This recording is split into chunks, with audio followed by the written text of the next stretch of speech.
आपको यहां पर एक अहम खबर से आगाह करते चले। अहमपुर सियाल में नवाही इलाका नासराबाद में चोरी की अनोखी वारदात। चोर लाखों रुपए मालियत के कबूतर ले उड़े। मजीद तफसीलात जानते हैं हमारे नुमाइंदे मोहम्मद अरफान हरपल से। जी अरफान, आगाह कीजिएगा।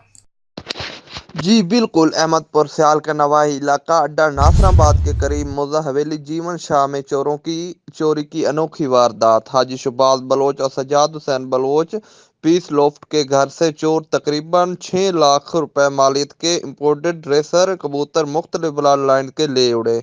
कबूतरों की तादाद 40 थी। चौकी महमूद कोर्ट में दरखास्त दायर। मजीद तफसील शुरू। कैमरामैन टीम के साथ मोहम्मद इरफान हरपल, सिटी 5 टीवी, अहमदपुर सियाल।